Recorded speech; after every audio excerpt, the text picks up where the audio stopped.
pas dans la même France.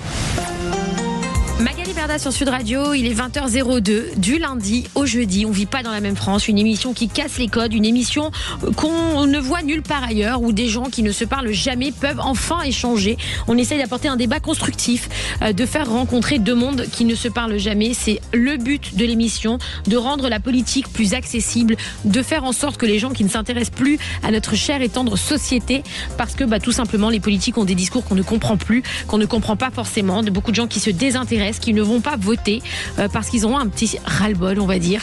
Voilà, donc, et combien sont-ils tellement nombreux, on le voit à travers cette émission chaque soir, où on fait en sorte, à travers la voix de nos personnalités publiques, de nos influenceurs, de faire parler un peu monsieur, mesdames, tout le monde, en face de politique ou d'institutionnels. Alors aujourd'hui, nous sommes en période électorale, comme vous le savez, en période municipale, donc c'est très compliqué. Voilà, j'ai pas vraiment envie, je vous le dis, de recevoir chaque candidat à la mairie d'un tel, parce qu'il y a des quotas. Et du coup, je me suis dit que pendant les municipales, on allait un peu changer le process, qu'on allait recevoir un peu plus d'institutionnels, un petit peu plus aussi d'influenceurs, VS influenceurs, etc. Voilà, donc ne vous inquiétez pas si en ce moment il n'y a pas trop de députés, les trois quarts ils sont candidats à la mairie ou sur liste. Alors, ce soir, on parle d'un sujet qui est le nôtre, les influenceurs. Je pense qu'on ne pouvait pas passer à côté de ce sujet, nous, sur Sud Radio, dans cette émission. On vit pas dans la même France. Qui de mieux que nous, sont si bien placés pour parler des influenceurs. Alors, qui de mieux que nous? Ça fait un peu, j'ai le melon quand même, hein. La papesse. Mais bon, on est quand même bien placés. J'ai à côté de moi Valentin, bien sûr, qui est le monsieur réseaux sociaux, qui vous lit, Valentin, comment ça va? C'est lui qui vous écoute et qui va vous lire aujourd'hui. Ça va très bien, et toi, Magali? Écoute, je vais bien, je suis profondément choquée par ce qui se passe aujourd'hui dans le monde. Je pense qu'on l'est tous, on a tous peur, on a tous nos angoisses. Voilà, c'est un climat qui est difficile, qu'on vit quand même. Aujourd'hui, on s'offusque de ce qui se passe à Dubaï, mais ça fait quand même depuis 2023 que c'est tendu. Donc, et toi, comment tu vas? Moi, ça va très bien. Je suis très content encore une fois d'être ici, toujours très très bien entouré. Et comme tu l'as dit, ce soir encore, je lis tous vos commentaires, donc n'hésitez pas sur le live Magali Berda sur Instagram ou sur la chaîne YouTube Sud Radio. À la chaîne YouTube qui est la number one de France, avec 1 200 000 abonnés, s'il vous plaît. C'est pas n'importe quoi, n'importe qui, Sud Radio. On est vraiment les meilleurs, hein. Moi, je dis franchement, c'est ça qui m'a fait kiffer quand je suis rentrée sur Sud Radio. Je me suis dit, une émission pour parler du web avec les réseaux sociaux, etc. Qui de mieux que Sud Radio avec autant d'abonnés sur YouTube? C'est hyper dur d'avoir des abonnés sur YouTube, les amis. C'est très très très dur. Alors ce soir, on revient sur un sujet qui a fait parler, je pense, la France entière. Alors je ne sais pas si on parle plus des bombardements qui ont eu lieu à Dubaï ou si on parle plus des influenceurs qui parlent sur leurs réseaux sociaux. J'ai l'impression que voilà, on est sur deux sujets complètement différents, mais c'est triste en vrai que on parle plus de prise de parole de certains influenceurs plutôt que ce qui se passe réellement là-bas. J'ai reçu, alors moi en tant que directrice d'agence et en tant que fondatrice de l'agence Sean Evans, je pense que depuis 2 jours ou 3 jours, j'ai reçu tous les médias qui m'ont envoyé des messages en me demandant est-ce que vous pouvez me connecter avec un influenceur là-bas pour faire des interviews, etc. Tout le monde est à l'affût. Qu'est-ce qui se passe à Dubaï? Alors, la situation, je vais vous faire un petit résumé. La situation qui est très tendue entre l'Iran et les puissances occidentales après des frappes américaines et israéliennes sur le territoire iranien fin février. En représailles, l'Iran a lancé des missiles et des drones dans toute la région, y compris vers les Émirats arabes unis. Dubaï, qui est, comme on le sait, l'intouchable. Dubaï, c'est cette réputation de pays complètement intouchable, où il y a la sécurité qui règne, où on est, on est au max à Dubaï. Faut le dire, moi j'y ai vécu pendant 1 an, donc je sais de quoi je parle. Dubaï a été touché par des débris et certaines infrastructures comme l'aéroport ont subi des dégâts mineurs. La France a condamné ces attaques et renforcé sa vigilance sécuritaire sur son territoire, tout en protégeant ses ressortissants au Moyen-Orient. Et une base militaire française aux Émirats a été touchée par un drone sans faire de blessés. Résultat, vol perturbé, je crois même aéroport fermé, il me semble. Tensions diplomatiques accrues et inquiétude chez les expatriés français vivant à Dubaï. Alors, oui et non. Moi, de ce que j'ai vu sur les réseaux, inquiétude, oui et non. Alors bien sûr, c'est toujours très angoissant, mais moi j'ai pu voir, et c'est ça qui me fait le plus de peine, et on va en parler ce soir sur Sud Radio, j'ai cru voir beaucoup de réactions d'influenceurs de Dubaï. Alors je vais parler sans langue de bois, pour reprendre ton émission, Valentin. Je vais parler en parlons vrai. Moi, je me suis jamais exprimée, ou très rarement, sur le dossier de Maëva Guénam depuis mon litige avec elle, puisque vous savez que j'ai des procédures en cours avec elle. Ce qui me fait de la peine, c'est qu'on est en train de mettre toute une communauté d'influenceurs dans le même panier que Maëva Guénam. Parce qu'en vrai, quand je vois les stories de tous les influenceurs sur Dubaï, je les trouve très mesurés et je les trouve au contraire très dignes.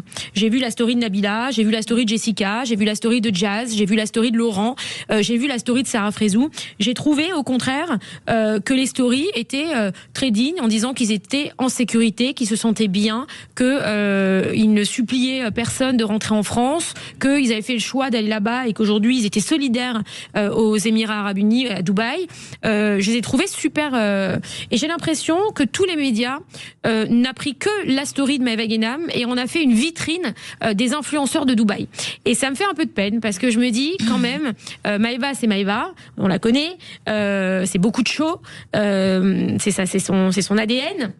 Hein, c'est son savoir-faire, c'est elle, on l'aime pas, hein, elle a le droit d'être comme elle est, c'est sa façon d'être, qu'on aime ou qu'on n'aime pas, on respecte ça, mais cependant, ça me fait un peu de peine que tout le monde soit mis dans le même panier et que du coup, tout le monde se fasse un peu défoncer dans les médias comme si les influenceurs de Dubaï étaient tous des abrutis, sans cerveau, partis pour faire un exil fiscal. Je suis là pour montrer que c'est pas le cas.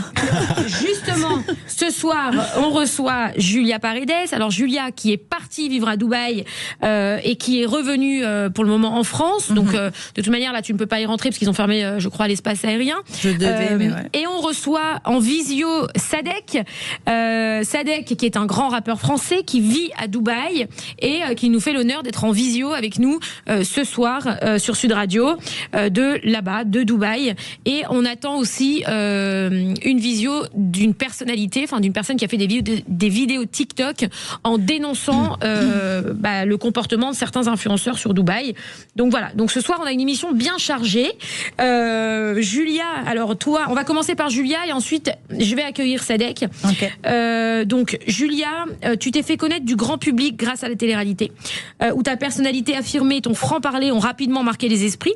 Au fil des années, tu as su transformer cette visibilité en véritable tremplin, en développant tes projets personnels et ton image d'entrepreneuse. Tu t'es installée à Dubaï, tu as construit une nouvelle vie là-bas. Tu es revenu ensuite en France. Voilà, t'as fondé ton foyer. Hein, t'as deux magnifiques enfants aujourd'hui qui sont nés tous les deux à Dubaï, je crois, non? Vittorio, oui, mais Luna, non, en France. Ah, bon ben voilà, donc t'en as un à Dubaï, un en France. Aujourd'hui, tu incarnes une évolution assumée entre parcours médiatique et choix de vie qui reflète pleinement la femme que tu es devenue. Toi, comment tu te sens là? Est-ce que tu as envie de prendre un avion, d'aller à Dubaï, ou est-ce qu'au contraire, tu es angoissée, tu es contente d'être en France? Alors moi, la vérité, pour avoir vécu à Dubaï pendant 5 ans, je connais le gouvernement et j'ai confiance au gouvernement de Dubaï. Ils prennent les choses en main. Je veux dire, il y a des missiles, oui, ils interceptent tout de suite. Tu vois, il y a des drones, ils ont vraiment les moyens. Donc moi, j'ai confiance à 100% au gouvernement de Dubaï. Et en y ayant vécu, toi aussi Magali, de toute manière, tu peux le dire. Alors pardon de dire ça, je vais encore me faire taper dessus, c'est sûr, par pas mal d'abonnés, mais je me sens, franchement, si j'étais à Dubaï là à l'heure actuelle, je me sentirais en sécurité parce que je sais que le gouvernement gère. Après, effectivement, on entend quand même les bruits, etc. Donc pour les enfants, en étant maman, c'est ça qui fait peur. Donc je peux comprendre. J'ai toutes mes amies qui sont encore là-bas, tu vois, influenceuses ou autres. Je vois leurs stories. Bon, elles mettent les enfants à la maison parce que à l'extérieur, t'entends quand ils interceptent les missiles avec les drones. Donc ça peut faire un petit peu flipper. Mais en vrai, on croit au gouvernement de Dubaï. On sait qu'ils interceptent, on connaît la sécurité. Donc moi, je serais pas trop inquiète. mais pour mes enfants, peut-être un petit peu par rapport au bruit. Après, c'est facile de parler ici quand on n'y est pas. Bien sûr. C'est-à-dire que quand on ressent pas ces bruits. Bien sûr. Pour mes enfants, je serais affolée. Moi, mais exemple, je sais que c'est sous contrôle. Oui, tu vois. Oui, bien sûr. Alors, on reçoit avec nous Sadek. Alors, Sadek, bonsoir. Bonsoir à tous, j'espère que vous allez bien et que vous m'entendez. Eh ben ouais, on te voit, t'es très bien habillé, dis-moi. T'es très moderne, là. Grande classe. Alors Sadek, tu es aujourd'hui une voix à part dans le rap français. On écoute. On a l'audio.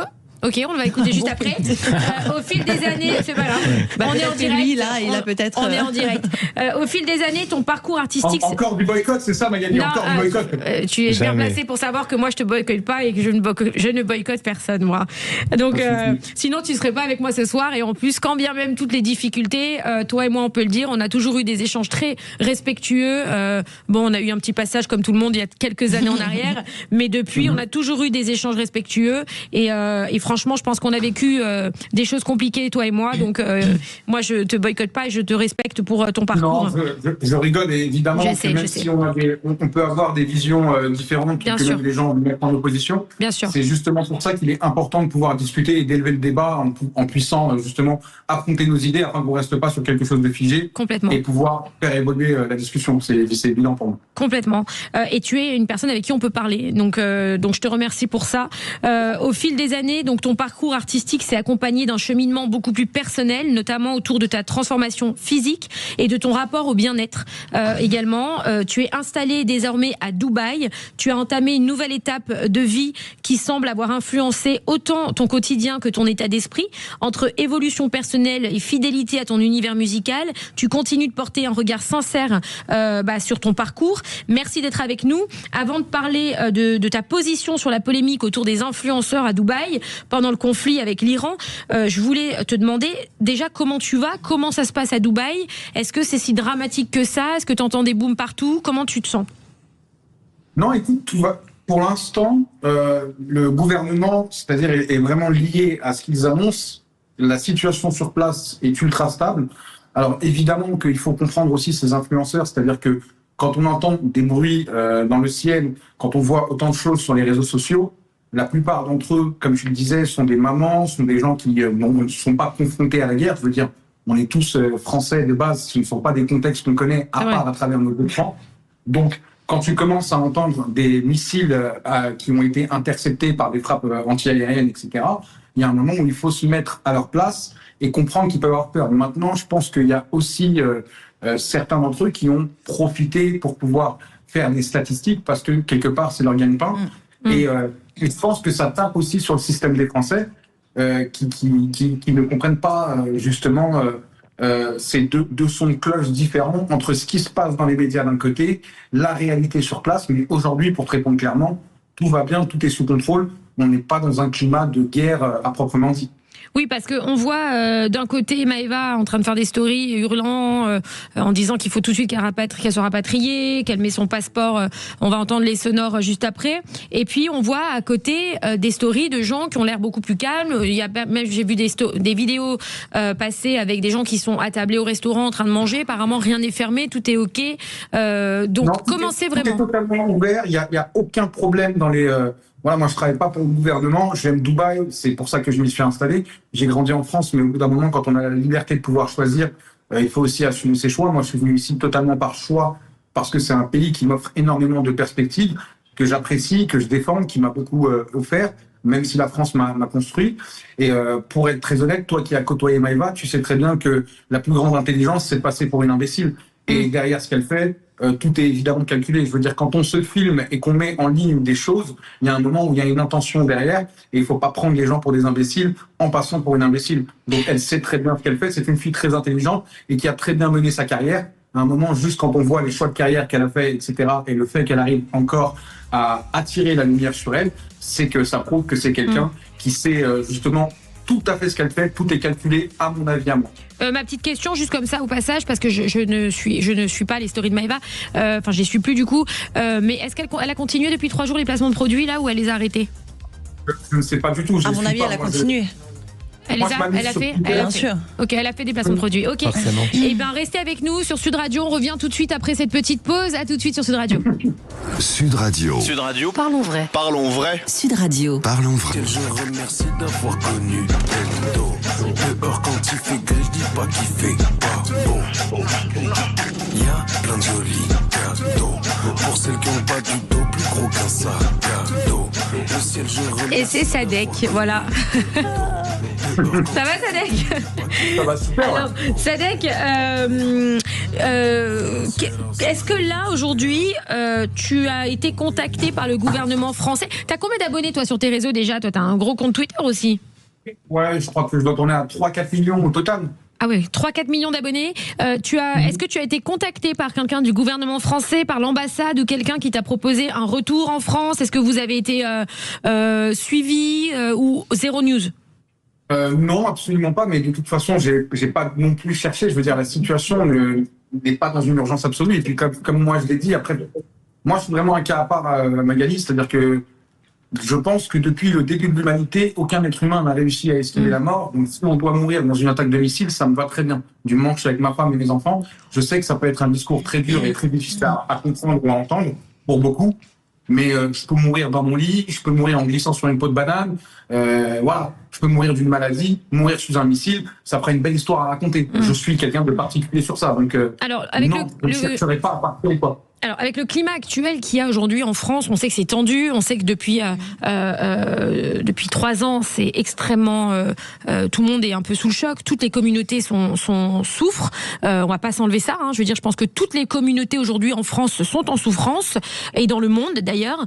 Est-ce que quand tu entends aujourd'hui Maëva Guénam qui fait une story hier ou avant-hier en disant que si jamais elle doit mourir, elle mourra en martyr, est-ce que tu penses que c'est choquant d'employer ces propos-là aujourd'hui à une communauté française qui est déjà mal, ou est-ce que c'est ok et tout va bien pour toi? Il y a une double perception, c'est-à-dire que si je me mets à la place d'une communauté française qui n'est pas éduquée du tout à l'islam ou à quoi que ce soit, évidemment que c'est choquant, évidemment que c'est incompréhensible. De mon point de vue à moi, qui ne suis pas non plus imam très avancé religieusement, je peux comprendre ce qu'elle veut dire dans le sens où on est dans un mois saint de Ramadan, et quand on meurt justement dans une attaque comme ça militaire qu'on n'a pas choisie, qu'on n'est pas dans une démarche guerrière, eh bien nous qui croyons à la vie après la mort, évidemment que dans ce qu'on croit et dans ce qu'on lit, nous serions censés mourir en martyrs. Donc je peux comprendre ce qu'elle veut dire, et je peux comprendre que ça choque aussi évidemment. On reçoit avec nous Amine, qui est créateur de contenu aussi. Bonsoir Amine. Bonsoir. Merci d'être... Oui. Tu es musulman, Amine, ou pas? Je suis, en vrai, honnêtement, pour vous dire la vérité, j'ai grandi dans une famille à moitié juive et à moitié musulmane, donc en soi, je me sens appartenir à toutes les religions. Et je ne sais pas comment ça se passe du tout dans le judaïsme, le statut de martyr religieux. Alors, on ne parle pas du tout du terrorisme, etc., mais je parle vraiment de qui, de manière théologique, c'est-à-dire dans le judaïsme, ou dans l'islam, ou dans le christianisme, qui meurt en martyr. C'est ça qu'il faut comprendre. Moi, personnellement, je suis de confession juive. Je crois qu'il n'y a pas de... Enfin, nous, on a... Enfin, il n'y a pas envie de mourir en martyr. Non, ça n'existe pas. En vrai, chez les juifs, il y a un éternel recommencement aussi. Après la mort, on te donne... D'accord. Parce que même ce qu'il faudrait faire comprendre aux gens, c'est-à-dire qu'un martyr, qu'est-ce que c'est dans la religion musulmane? C'est quelqu'un qui serait mort dans des conditions qui font qu'il ne serait pas jugé et accéderait directement au paradis. Ça veut rien dire de... Mais après, aujourd'hui, avec comment on dirait, j'en perds mes mots, mais en tout cas avec toutes les contrefaçons qu'il y a autour de ces sujets-là, en vrai, on ne sait plus qui est martyr, qui n'est plus martyr. Mais bien sûr, mais mais c'est pour ça que c'est important de rappeler les définitions, parce que l'étymologie des mots est importante. Et d'ailleurs, par exemple, je te donne un exemple. En France, on parle de trompe-l'œil sur des pâtisseries de Cédric Grolet, alors qu'elles ne font pas des trompe-l'œil. Un trompe-l'œil est censé être un hamburger qui ressemblerait à un hamburger, mais qui en réalité est un macaron. Tu vois, c'est sûr. L'étymologie des mots est importante. Oui, bien sûr. Exactement. Alors, Amine, toi, tu habites en France? J'habite à Montpellier, ouais, exactement. Et toi, tu as fait des vidéos sur TikTok où tu es assez choqué du comportement de certains influenceurs sur Dubaï? En vrai, j'en fais une vidéo parce que je trouve ça drôle du fait de leur position où ils se dédouanent un peu de la France, à dire que la France, on a fui la France, on a fui un système, et derrière, quand il se passe un truc dans les pays dans lesquels ils résident aujourd'hui, ils se sentent aujourd'hui français encore plus qu'avant. Donc c'est pour ça que je me suis permis de faire cette vidéo, parce que de base, moi je suis humoriste et je rigole un peu de tout, de toutes les thématiques. Donc j'en ai fait une vidéo, qui a pas mal marché sur TikTok et sur Instagram. Donc je me suis permis de faire un sujet dessus. Tu as fait combien de vues ta vidéo, Amine? Pas tant que ça, en vrai, 200 000 je crois, quelque chose comme ça. Quand même pas mal, hein. Oui. Pas tant que ça. Non, c'est pas tant que ça, mais créateur de contenu, de plus. Non, mais en vrai, pour moi, c'était vraiment pour ironiser un peu le truc de on se sent français, au final on se sent pas français, on se sent appartenir à Dubaï, on n'est pas dubaïote. Enfin, c'était plus pour pointer du doigt un peu cette thématique-là. Alors, on va laisser parler aussi Julia Paredes. On va vous faire entendre. Alors, moi, je vais être très claire. J'ai pas beaucoup de contenu à donner à nos auditeurs sur les influenceurs de Dubaï, parce que je le redis encore, la majorité des influenceurs de Dubaï se sont exprimés avec beaucoup de dignité et au contraire, je trouve, ont été super classe. Et je reprends la story de Nabila, je peux reprendre la story de Jessica, je peux reprendre la story de Manon Tanti aussi, qui a fait une très belle story pour expliquer ce qui se passait, la story de Laurent et Jazz, je les ai trouvés très classe. Donc dans les stories qui posent problème, enfin qui sont, moi ça me pose pas problème, j'ai l'habitude, mais pour les gens qui regardent ça et les médias aujourd'hui qui s'affolent autour des propos de Maëva, et la majorité reprennent d'ailleurs que les propos de Maëva. Donc voilà, donc on va écouter quelques échantillons, si je puis dire. Mais moi ça me dérange, c'est horrible ça. Alors on va écouter quelques échantillons et après je te fais réagir, Julia. On a tous nos passeports ici dans l'OTT. Non mais on sait jamais. Et parce que il faut être, je sais pas moi, il faut, si jamais Père de Châle, il y a une grande guerre, il faut partir. On est des Français, hein. La France, protégez-nous, hein. Oh, je me suis chiée dessus, ça va ou pas? Je criais comme une hystérique. Tout le monde dit Maëva, calme-toi. Les missiles, on les a trop bien vus. Alors Julia. Non, moi ça me dérange, je suis vraiment en colère contre ce genre de personnes, d'influenceuses, justement, parce que après on nous met tous dans le même panier. Tu vois, on dit les influenceurs de Dubaï qui sont partis à Dubaï, qui crachent sur la France. Mais en fait, moi, je pense que j'aurais été plus du style de, comme tu dis, Nabila, Manon, etc., à dire oui, je suis un petit peu inquiète pour mes enfants. Non, je suis très inquiète, ce qui est normal. Et je veux dire, c'est logique. Même Camilla, elle a fait une story, c'est normal. Elle était pas bien. Je veux dire, on peut le comprendre. Hein, c'est choquant quand même. Hein, je veux dire, on est chez soi, on entend des booms. Mais tu vois, Maëva, en fait, moi, je suis, c'est une fille que je suis pas, que j'aime pas trop, parce que justement, elle en fait des tonnes. Mais tout est calculé. Elle en fait des tonnes parce que tout est question de bad buzz, et elle sait très bien que ses stats vont monter, elle sait très bien que ses placements de produits vont être plus vus, et les médias, qu'est-ce qu'ils aiment reprendre? C'est, tu vois, c'est le bad buzz. C'est les influenceurs qui se ridiculisent un petit peu. Ils vont pas prendre des extraits d'influenceurs qui sont très calmes, qui disent moi je crois au gouvernement de Dubaï, je me sens en sécurité, etc. Ouais. Non, ils vont prendre qu'un stéréotype de personne, et malheureusement, elles nous représentent très mal. Et moi, je suis très en colère contre ce genre de personnes, parce qu'en fait, elle en fait des tonnes, mais c'est pour elle, pour faire plus de vues, et derrière, pour faire plus d'argent. Alors, ok, qu'est-ce que tu penses, toi, Amine, par rapport à ça? Est-ce que tu as regardé un peu les stories des autres influenceurs? Est-ce que tu penses que... Honnêtement, j'ai beaucoup regardé ce que Maëva a fait, et je trouve que c'est vrai que c'est pas représentatif du tout des influenceurs. Après, Julia, je sais pas ce que tu fais, j'ai pas spécialement regardé ce que tu faisais. Faut me suivre désormais, tu pourras t'abonner, merci. Avec grand plaisir. T'habites à Dubaï ou pas? Je suis entre Dubaï et la France. J'ai vécu à Dubaï pendant 5 ans et je suis de retour depuis, on va dire, septembre. Ok, du coup, est-ce que toi tu vis la même chose qu'elle justement à Dubaï? Parce que pour moi, honnêtement, quand je vois, enfin après, c'est pas pour dénigrer, mais je trouve que c'est pas représentatif du tout des influenceurs qui vont s'installer à Dubaï et qui eux ont pas spécialement la même mentalité que Maëva, à ne pas vouloir s'en sortir ou à faire passer les influenceurs pour des débiles profonds.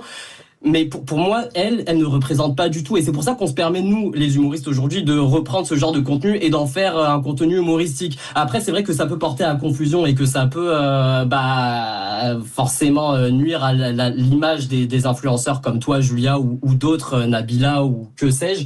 Mais c'est vrai que comment elle s'appelle, Maëva Guénam, c'est pas du tout représentatif de vous, ce que vous faites, ou de ce que vous êtes allé chercher, vous, à Dubaï.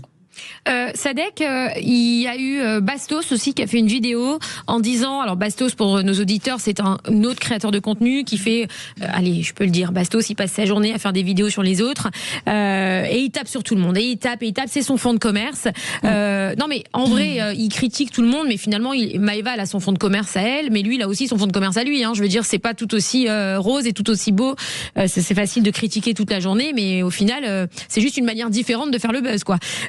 Mais donc Bastos a fait une vidéo en disant que vous avez été contacté par le gouvernement de Dubaï avec des règles à tenir justement pour pas trop engager des bruits assez négatifs autour de Dubaï. Est-ce que c'est vrai ça ou pas, Sadek? Est-ce que Dubaï vous tient un petit peu? Bien sûr. Non, bien sûr, mais c'est tout à fait logique et c'est compréhensible dans le sens où déjà quand on s'expatrie aux Émirats, il faut comprendre où est-ce qu'on met les pieds. On ne met pas les pieds dans une démocratie, on met les pieds dans une monarchie où on a un leader qui a une vision claire et qui est là pour défendre avant tout les intérêts de son pays. Donc, les petits influenceurs qui veulent utiliser des vidéos pour faire ce qu'on appelle des tappings et faire du bruit, ça ne passe absolument pas ici. Il y a une communication officielle qui est menée par le gouvernement. Ils sont transparents sur les choses. Moi, par exemple, j'ai une anecdote où il y a 2 jours, on était à la salle de sport et on trouvait les choses relativement calmes. Et on a tous reçu en même temps une notification sur notre téléphone qui nous a dit « Attaque de missiles imminente, trouvez un abri, loin des fenêtres, pas en hauteur ». Et ils ont été très clairs. Donc, quand il y a un problème, ils ne sont pas en train de mettre les choses sous le tapis.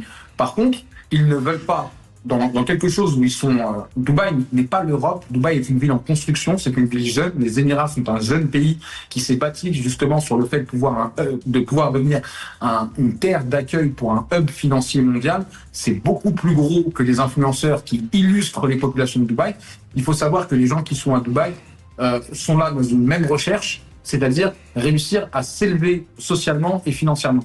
Peu importe, du plus petit livreur Talabat au plus grand entrepreneur qu'il y a, tout le monde est dans cette démarche-là et il est hors de question à un moment qu'un petit influenceur, pour venir faire ses statistiques, se permette de cracher et de mettre à mal ce projet-là. Parce que ça reste encore un projet. Et surtout qu'aujourd'hui, le gouvernement émirien, a super bien défendu et a intercepté la plupart des frappes qui ont été faites. Et ces frappes ont été faites sur des cibles. C'est-à-dire qu'à aucun moment, on a visé comme on oui, c'est ce qui expliquait Laurent. Etc. C'est vrai. On va revenir là-dessus d'ailleurs juste après la pub. On va remettre un peu les choses en place parce qu'effectivement, apparemment, les missiles ne visaient pas les civils, mais des. Après, il y a eu quand même une chute à côté du Burj Khalifa. Hein, donc malheureusement, enfin voilà. Alors restez avec nous. On revient tout de suite sur Sud Radio. Restez avec nous, on est en direct pour parler de Dubaï, des influenceurs à Dubaï. À tout de suite. Cette semaine, écoutez le Grand Matin Sud Radio et ayez un temps d'avance en gagnant votre station météo connectée SW404 de Lacrosse Technologies, le leader français des données météo. Magali Berda sur Sud Radio, il est 20h32. On vit pas dans la même France. Ce soir, une émission sur Dubaï, les frappes de l'Iran sur les Émirats Arabes Unis. On comprend que c'est compliqué à gérer pour des gens qui n'ont pas l'habitude. Hein. Je pense qu'on est tous là à parler, mais si ça nous arrivait à nous, on serait très très mal, je pense. Enfin, moi personnellement, alors après moi je l'ai déjà vécu entre guillemets en Israël, donc je sais à quel point ça peut être une source d'angoisse et à quel point ça peut vraiment être choquant quand on n'a pas l'habitude. En Israël, ils vivent comme ça chaque jour, aussi avec des alarmes, avec des messages. Hein, Sadek, comme tu expliquais, vous avez reçu des alertes sur le téléphone. Voilà, c'est des sources d'angoisse. Hein, je veux dire, on ne naît pas pour vivre une guerre, on ne naît pas pour vivre des horreurs, hein, quel que soit le pays dans lequel on le vit et quelle que soit ce qui est en train de se passer dans le monde. Et alors je le dis comme ça, voilà, et vraiment sincèrement, que ce soit en Israël, que ce soit à Gaza, on remet les choses au clair. On ne souhaite à personne de vivre des attaques, on ne souhaite à personne de vivre sous les bombes, on ne souhaite à personne de vivre malheureux. Et encore, enfin vraiment, c'est pas un sujet, je pense, et ça ne devrait pas l'être, que ce soit d'un côté comme de l'autre. Maintenant, est-ce que aujourd'hui la réaction de certains influenceurs à Dubaï. Alors moi j'ai envie de revenir aussi sur la réaction de Thibaut InShape. Est-ce que vous avez vu le tweet de Thibaut InShape ? Lui, il nous a pas démonté justement. Si, il a démonté. Est-ce qu'on peut parler du tweet de Thibaut InShape il va aller regarder tout de suite. Est-ce que quelque part, et là je m'adresse aussi à Sadek, pardon, parce que toi t'es là-bas, t'es sur place. Est-ce que ça te fout pas un peu les nerfs que les gens qui sont à l'autre bout du monde aujourd'hui se réjouissent un petit peu, rigolent du stress que. Alors moi je parle de Maïva, je trouve ça dans l'abus, mais on peut comprendre quand même que ça fait mal aussi. C'est angoissant ce que vous vivez. Alors regarde, peu importe, et je te le dis clairement, peu importe la population concernée, on peut être pour son pays, mais être contre les autres, c'est quelque chose qui me choque et me désole. Je vais être très clair, quand on a eu des conflits israélo-palestiniens et qu'on était vraiment au cœur du truc, voir d'un côté ou de l'autre des gens qui se réjouissent de frappes de missiles sur les civils, c'est quelque chose qui me choque et me heurte et me dégoûte. C'est quelque chose que je n'accepte pas. Donc voir aujourd'hui les Français ils cristallisent leur médiocrité sur le fait de taper sur les influenceurs, mais en vrai, c'est pas les influenceurs. Il y a des familles entières qui sont là. Il y a des gens qui sont très bien aussi, qui n'ont pas forcément, qui sont pas forcément dans cette image qu'ils aimeraient illustrer des influenceurs de Dubaï. Il y a des infopreneurs, il y a énormément d'autres choses. Et se réjouir, quoi qu'il arrive, du malheur qui pourrait arriver à des gens, c'est quelque chose qui me choque et que je trouve déplorable.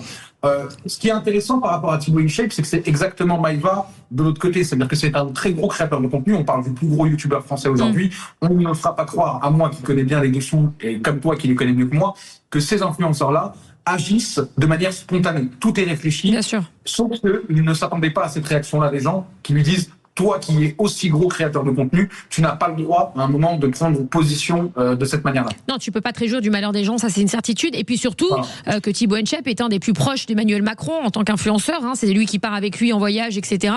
Donc il a une certaine tenue pour moi, je pense, à avoir quand on est aussi proche du président de la République et quand on est un peu le porte-parole officiel en tant qu'influenceur du président de la République, tu peux pas te réjouir de ressortissants français qui sont en train de souffrir et qui sont en angoisse, qu'on peut comprendre. Comme on peut critiquer les prises de parole de Maïva qui sont, qui sont choquantes aussi. Mais hormis ces deux-là, et là je te rejoins Sadek, hormis ces deux-là, les autres, ils se comportent. Moi, je le redis et je l'ancre dans cette émission.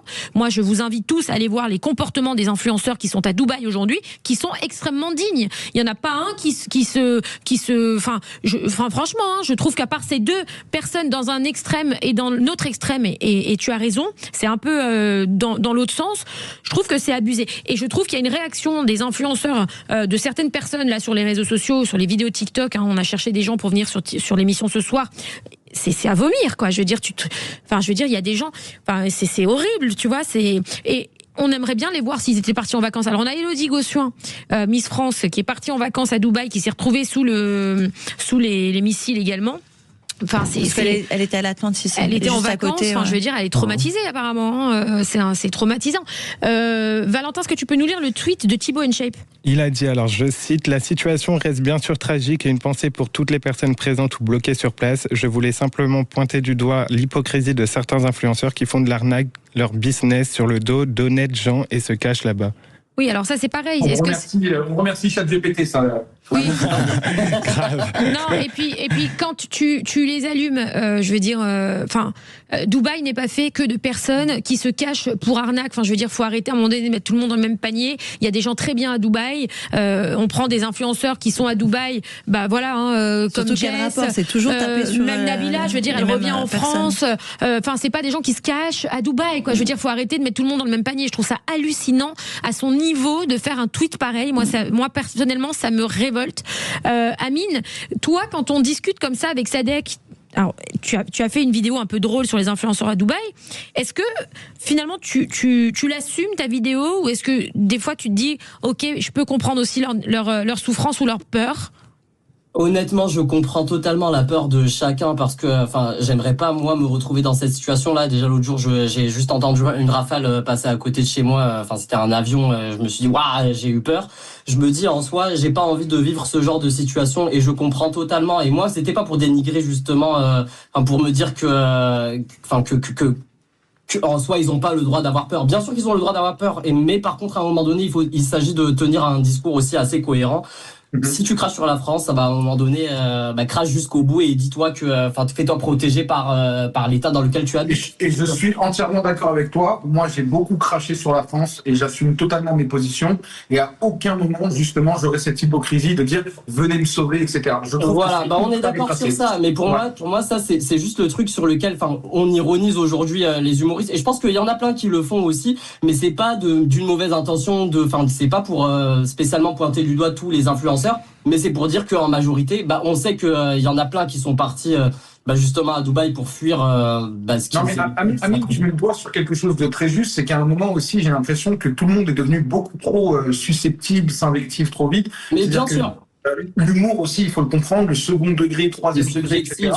Voilà, ça peut ne pas parler aux gens. J'ai vu des influenceurs qui s'amusaient de cette situation, mais en vrai, derrière ça montre une détresse dans le sens où quand on ne peut rien maîtriser, autant en rigoler. Et exactement. Voilà, qu'est-ce que ça va changer? Tu vois ce que je veux dire? Donc, même moi, j'ai fait des vidéos où j'imitais des influenceurs qui se cachent sous la table en disant à ma femme, allez, viens, on fait du contenu, tu vois. Mais c'est pour dire qu'on ne peut rien faire. Donc, autant accepter notre sort, autant faire en sorte que moi, je suis quelqu'un, c'est très simple. Chaque problème a une solution. S'il n'y a pas de solution, c'est qu'il n'y a pas de problème. Donc, il faut rigoler. Rigolons-en et voilà. Mais c'est ce que je me dis. Mais aujourd'hui, j'ai envie de poser justement une question. Est-ce que vous, toi, t'habites à Dubaï, du coup, est-ce que toi, tu te sens protégé assez par l'État dans lequel tu habites, ou est-ce que tu penses que tu as besoin aussi de l'aide de la France, ou est-ce que si tu sens que tu n'es plus en sécurité justement à Dubaï, est-ce que tu sens que tu te redeviens français? Est-ce que tu as ce truc de te dire que j'ai envie de rentrer chez moi, tu vois? Non, parce que chez moi, c'est là où j'ai décidé d'habiter, peu importe. Ok, très bien. J'ai beaucoup d'autres options que Dubaï. Et moi, j'ai une rupture très claire avec la France parce qu'à un moment, je ne suis plus du tout en phase avec le gouvernement, la politique et l'état d'esprit français. Et en même temps, je trouve que c'est indécent de cracher à la gueule du peuple français qui subit ça. Tu vois, il y a un moment où moi aussi, par les risques que j'ai pris, j'ai été récompensé et j'ai eu la chance d'être, entre guillemets, béni dans ça. C'est-à-dire qu'à un moment, je ne suis pas plus fort que les autres, j'ai juste été assez chanceux pour avoir une autre situation, en tentant des choses tous les jours. Mais parce que tu n'as pas été assez chanceux, je pense que juste tu te tiens à ce que, toi, ton idée de départ, c'est que tu es parti et que pour toi, tu te sens plus aujourd'hui appartenir à ce que... voilà. Ma manière de penser dans la vie, c'est le mur au Poudlard. Voilà. On est sur la voie 9-3-4, je suis la maman Wesley. Soit on traverse, on va à Poudlard, soit on se mange le mur. Voilà. Mais il y en a beaucoup qui tiennent pas ton discours aujourd'hui. Et c'est ça qui nous fait rire, tu vois, et qu'on se dit, pourquoi en fait ils sont là à vouloir tout de la France, mais à vouloir quitter la France aujourd'hui, tu vois. Donc forcément ça fait rire, mais c'est vrai que après je suis pas dans leur situation. J'habite en France. Moi j'ai grandi au Gabon. J'ai déjà vécu dans un pays où on n'avait pas la liberté d'expression. Donc je sais très bien ce qu'il en est. Mais je me dis en soi, tu veux pas cracher comme ça autant sur un pays et habiter à l'étranger. Et après, une fois que ça va mal, t'as envie de revenir de là où t'es. Parce que tu sais ce que tu quittes, mais tu sais pas ce que tu gagnes, tu vois. Je suis entièrement d'accord avec toi. C'est-à-dire que de l'autre côté aussi, il y a quelque chose qu'on peut pas leur enlever à ces gens-là. C'est-à-dire que moi, j'ai encore une fois une notion différente de la vie, de la mort, de tout ça.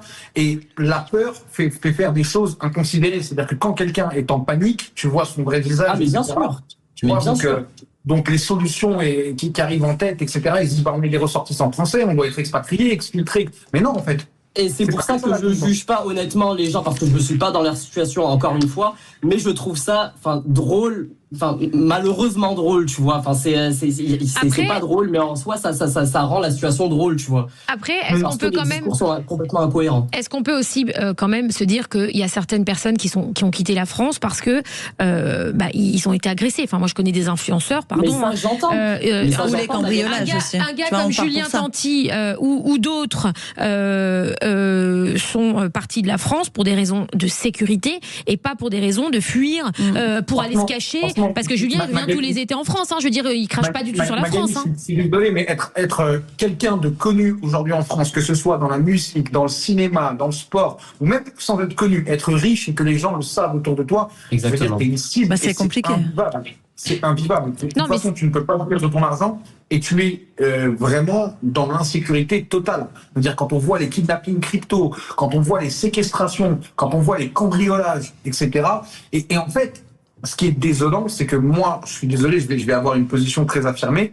La France est un pays beaucoup plus puissant et beaucoup plus construit et beaucoup plus ancien que les Émirats. Donc il y a un moment où, quand justement cette insécurité continue dans le quotidien des Français, c'est que il n'y a pas quelque chose je dirais, de laisser aller, mais je veux dire, ils ont les moyens de maîtriser ces situations. On ne me fera jamais croire à moi que le GIGN n'est pas plus puissant que n'importe quel groupuscule criminel français de quartier. Donc s'ils voudraient éteindre tout ce qui se passe de criminels en France, ça serait déjà fait comme l'ont fait les Émirats, avec une répression claire dans laquelle on ne laisse pas la possibilité de... Il faut savoir que quelqu'un qui va vendre du shit aux Émirats, c'est 10 ans de prison.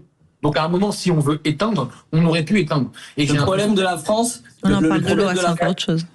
Le problème de la France aujourd'hui, c'est qu'on a fermé les yeux sur tous ces problèmes-là et qu'aux Émirats, par exemple, ça reste un pays musulman, pratiquant, tout ce que tu veux, même si on s'autorise des largesses par rapport à l'ouverture d'esprit, tout ça, mais c'est un pays qui reste quand même assez fidèle à ses valeurs et au truc on veut pas de banditisme chez nous.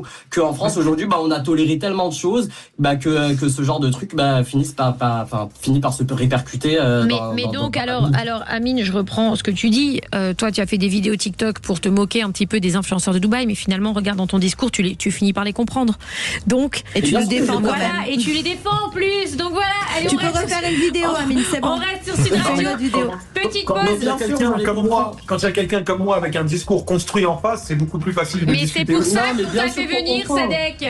Allez, restez avec nous sur Sud Radio. On vous montre une autre image que ce qu'on est en train de vous montrer partout sur les influenceurs à Dubaï. On a voulu vous montrer aussi d'autres visions et de pas reprendre qu'une seule story de Maëva Guénam, mais que Maëva ne représente pas l'intégralité des influenceurs sur Dubaï. Elle a le droit de dire ce qu'elle veut. Elle a le droit de dire ce qu'elle veut. Par contre, il n'y a pas de sujet là-dessus, mais elle ne représente pas tout le monde. Je veux dire, on peut pas mettre tout le monde dans le même panier. Restez avec nous. On continue à tout de suite sur Sud Radio.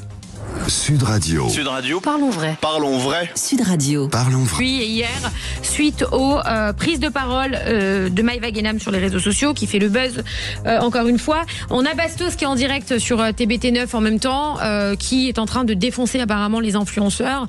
Alors Bastos, il me fait quand même bien rire. Non mais moi je le dis, et je lui dis, d'ailleurs je l'avais invité à cette émission, mais Bastos, il fait un peu la même, et je le redis, et je l'ai dit en début d'émission, il a les mêmes stratégies que Maëva, c'est-à-dire faire du buzz à tout prix. Donc je le vois là critiquer, défoncer tout ce qui bouge. Mais sans nous, il travaille plus. Bastos, il a les mêmes procédés que les autres, si ce n'est pire, parce que il passe sa journée à parler des gens et parler de leur vie sans des fois même rien savoir. Donc voilà, bref. Moi je le dis et de toute façon il sait ce que je pense. Oui, Valentin, est-ce qu'on a des questions? Est-ce que ça réagit? Ça réagit très bien sur le live. J'ai Alejandro qui dit d'abord: Sadek, je t'aime, change rien, bro. Et après, j'ai une question pour Sadek de Justine qui dit: les influenceurs profitent-ils de la France pour y rentrer alors que la plupart ne payent pas d'impôts dans le pays? Je ne saurais pas te dire. Moi, je suis expatrié fiscal, etc. Donc, il est évident que j'ai encore des sociétés qui tournent en France sur ce que je dois payer sur ça. Je vais payer. Je pourrais pas parler au nom des autres influenceurs, mais moi, ce paradoxe, je le trouve très spécial dans le sens où, à partir du moment où tu t'expatries fiscalement, c'est une rupture avec l'État dans le sens où tu ne veux plus participer au système. Donc, si c'est le cas et que tu embrasses un nouveau système, peu importe où c'est, tu dois aller au bout de ta démarche. Moi, c'est ce que je pense. C'est-à-dire qu'à un moment, quand je viens aux Émirats, mon calcul, il est vite fait. C'est-à-dire que un gouvernement qui construit un projet aussi gros ne peut pas ne pas se donner les moyens aussi de le sécuriser, sinon c'est pas un château, c'est un château de sable ou un château de cartes. Donc j'estimais qu'ils auraient les moyens de se défendre, surtout dans une région, quoi qu'il arrive, qui reste aussi instable politiquement. Je veux dire, demain, si on regarde dans le monde, il n'y a pas 15 000 régions où ça peut péter comme le GCC ou l'Amérique du Sud ou l'Asie du Sud-Est. Faut un minimum être renseigné. Juliette, pardon, Sadek, je te laisse finir. Non, voilà mon point de vue. On a Julia, c'est parfait. Toi, tu peux répondre à cette question, du coup. Répète la question. Alors attends, c'est Justine qui nous dit: les influenceurs profitent-ils de la France pour y rentrer alors que la plupart ne payent pas d'impôts dans le pays? Alors, quand on décide de partir, attends, c'est un peu délicat les impôts. Complexe. Il y a le fisc qui écoute certainement. Attention, on va faire attention. Non, en fait, quand on décide d'aller à Dubaï, comme le disait aussi Sadek, tu vois, on sait qu'on n'a plus à appeler la France à l'aide comme elle l'a fait Maïva Guénam, mais vraiment pour le buzz encore une fois. On va à Dubaï, mais on se détache un petit peu de la France. Donc moi, c'est aussi mon cas. Je n'aurais pas, en tout cas, demandé d'aide à la France. Donc, encore une fois, on met tout le monde, tous les influenceurs dans le même panier à dire oui, les influenceurs ne payent pas d'impôts, ils vont à Dubaï et puis quand tout va mal, ils appellent la France à l'aide. Non. En tout cas, moi, c'est pas ce que j'aurais fait. Mais moi, je serais restée à Dubaï. Après, je te cache pas que ma famille est très heureuse de me savoir ici avec mes enfants, parce qu'ils ont très peur et parce qu'ils connaissent pas un petit peu ce qui se passe à Dubaï, la sécurité, le gouvernement, etc. Donc oui, ils sont très contents. Mais moi, je me détache de la France effectivement parce que j'ai décidé de partir à Dubaï. Donc j'aurais pas appelé la France à l'aide.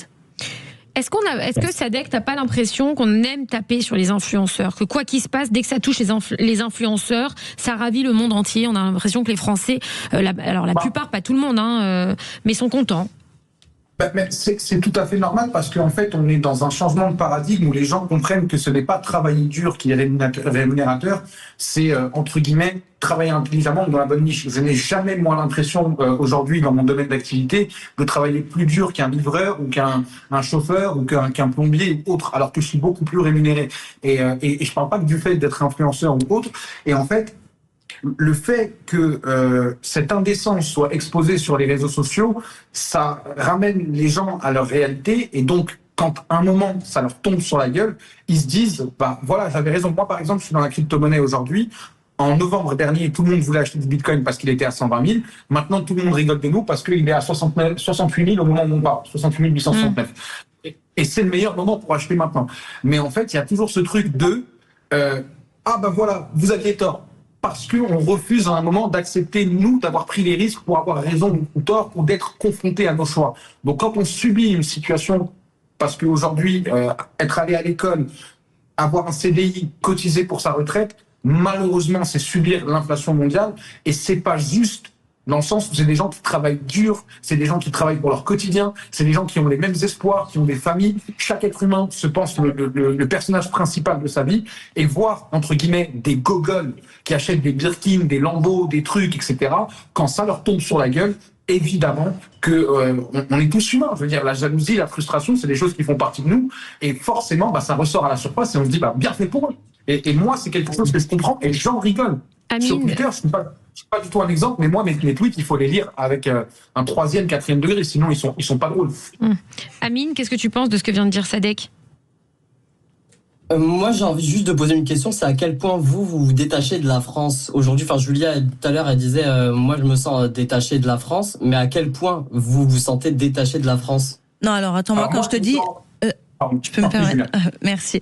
Moi, quand je te dis je suis détachée de la France, c'est surtout, comme le disait aussi Sadek, au niveau du gouvernement, etc. Tu vois, c'est plus là-dessus. Je me retrouve plus en sécurité. Moi, je suis partie aussi parce que j'ai eu des tentatives de cambriolage. Je sentais pas mes enfants en sécurité en France, donc je suis partie pour ça. Après, je me détache pas à 100% de la France parce que j'aime aussi les valeurs, certaines valeurs de la France. J'aime la France, j'aime les paysages, j'aime ma famille est en France. Je me détache pas à 100%. Mais à ce niveau-là de la sécurité, etc., oui. Mais je me sens encore un petit peu attachée en France. Ça dépend, en fait. Tu vois, ça dépend de quoi on parle. Ok, et pour en revenir à ce que disait Sadek, là juste avant, moi je te comprends totalement. Enfin pour moi c'est, les gens qui ont envie de s'en sortir, forcément ils vont se donner les moyens d'avoir un bel avenir. Parce que quand tu pars d'un endroit où tu te sens déjà bien de base, où la sécurité sociale est cool, t'as plein d'aides qui te permettent de te lancer dans la vie et que t'as une sécurité en France que tu n'as nulle part ailleurs. Et c'est vrai que le système social en France il est hyper bien fait. Pour avoir vécu à l'étranger moi. Plus jeune, je me dis que quand tu pars d'ici, t'as forcément envie de t'en sortir. Et comme tu dis, si c'est des gens qui ont juste envie de s'acheter des Birkin, des ci, des mi, forcément, ça vaut pas le coup de partir. Et forcément, c'est ces gens-là qui vont être incriminés au départ. Parce que vous, en soi, vous êtes partis pour les bonnes raisons. Mais il y en a d'autres qui nuisent à votre image, tu vois. Il y en a plein qui sont en train de nuire aujourd'hui à l'image de tous les influenceurs qui sont partis parce qu'ils avaient d'autres ambitions. Mais il faut être assez intelligent pour nous dissocier. Et le problème, c'est que les médias aujourd'hui ne dissocient pas. Non, les médias le font pas.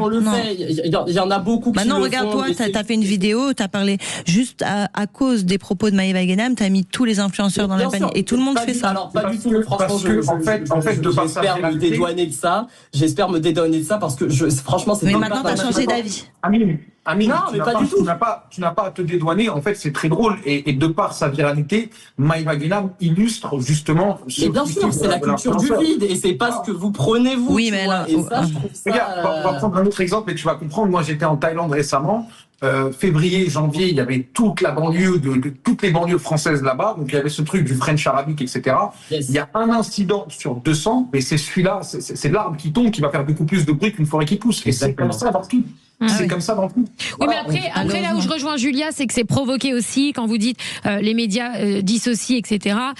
Quand tu as Thibaut InShape qui tweet et qui met tout le monde dans le même panier, il sait très bien qu'il a une puissance et qu'il a une force de frappe où c'est lui aussi qui met tout le monde. Parce que moi, je me creuse un peu le cerveau, je vais regarder ce que les influenceurs disent et je ne vois pas du tout ce que racontent aujourd'hui et certains médias et certaines vidéos TikTok et Thibaut InShape. Je veux dire, je ne ressens pas ça. Quand je regarde les vidéos et les stories de tout le monde, je ressens des gens qui sont angoissés, ce qui est normal et ce qui est humain, mais je ressens des gens qui sont dignes et qui assument totalement le fait d'être partis à Dubaï et qui disent aujourd'hui, moi je suis parti, je vois la story de Laurent où il explique effectivement que Dubaï a arrêté énormément de missiles, que c'est un pays qui les met en sécurité et qui pour rien au monde, il ne lâchera Dubaï et il voudrait rentrer en France. Donc je comprends pas cet engouement aujourd'hui de certains gros influenceurs français qui rabaissent et qui humilient ceux qui sont à Dubaï, alors qu'en vérité, pardonnez-moi, mais ils y vont tous un peu. Alors Magali, aujourd'hui, c'est beaucoup plus facile de taper dans ceux qui n'ont rien à dire parce que c'est eux qui prennent la parole le plus facilement. Donc c'est pour ça qu'aujourd'hui, on se sert de ça pour faire du contenu parce que c'est trop facile. On le sert sur un plateau d'argent comme ça. Donc forcément, mais c'est pas, c'est pas. Je suis d'accord avec ça et c'est bien d'avoir pu le dire. C'est qu'à un moment aussi, quand tu es créateur de contenu, peu importe le domaine, tu es régi par la maîtrise, il faut avoir la vidéo qui buzz, etc. Et c'est l'actualité qui régit ton contenu. Donc quand il y a cette non, mais il faut penser à ça et il faut faire la différence. Parce que regarde, Amine, toi, t'as quoi? T'as TikTok, c'est quoi le principal? J'ai TikTok et Instagram, ouais. T'as pas Snap. Tu sais, Snap, quand on est Snap Star, on est rémunéré par Snap. Donc Maëva, si elle fait ce genre de vidéo... elle n'est pas rémunérée. Alors, je vais vous le dire. Maëva n'est pas certifiée sur Snapchat. Elle n'a pas de monétisation Snapchat. Tu crois que les vidéos qu'elle fait, c'est comme ça? Mais par contre, je ne vais pas faire comme elle, ce que je reproche, je vais pas taper juste pour taper. C'est-à-dire qu'elle n'est pas rémunérée par Snapchat. Par contre, elle est rémunérée sur ses placements de produits. Et effectivement, moi, ce qui m'interpelle, c'est que pendant que tu es en état à ce point-là de désespoir et d'angoisse, je me vois mal faire une pub pour de la crème. Voilà, ça, c'est quelque chose que j'arrive pas à comprendre. Non, mais c'est la vérité. Parce que quand tu es en situation d'angoisse comme ça, où tu en viens à partir avec ton passeport caché dans tes seins, c'est que t'es pas là à penser à faire une pub pour du blanchiment dentaire. Elle rigolait quand elle le disait. Donc, Magali, toi qui as travaillé avec elle et avec plein d'autres influenceurs aussi, honnêtement, est-ce que si tu aurais été avec eux à leur contact et que tu étais encore leur manager ou autre, est-ce que tu leur aurais dit, voilà, le contexte n'y est pas, pardon, franchement. Pour eux, ils réfléchissent et ils se disent quoi? Là, ma story, elle fait 60% de plus de vues que d'habitude. Je vais placer je vais te dire quelque chose. Manon Tanti aujourd'hui nous a demandé et Manon Tanti n'est pas dans mon agence exclusivement, et dans plein de, elle est en autonomie, elle est autonome, mais par contre ses pubs elle les a mis en stand-by parce que pour le moment elle a d'autres préoccupations et tu vois, regarde, et pourtant elle est payée au poste puisqu'elle n'a plus de forfait, puisqu'elle n'est plus en exclusivité chez moi, et elle nous a demandé de mettre ses publicités en stand-by. Voilà. C'est pas la seule derrière. Et c'est pas la seule, oui. Donc effectivement, quand je vois Maëva prendre la parole avec autant de drama et derrière de faire une pub, je me dis, c'est un peu limite. Par contre, elle n'est pas monétisée sur ses vues. Elle ne touche pas de rémunération sur ses vues. Ça me choque ce que tu me dis. Ouais, non, elle n'a pas la certification pour être monétisée. Parce que Bastos, il a dit l'inverse aussi. Oui, mais Bastos, c'est le même problème. Non, lui, il parle vraiment sans savoir. C'est Maëva au sens inverse. Bastos, c'est quelqu'un qui, encore une fois, Bastos, c'est quoi aujourd'hui sur Twitch? Il fait des Twitch, il prend de l'argent sur Twitch. Il trouve les sujets qui font buzzer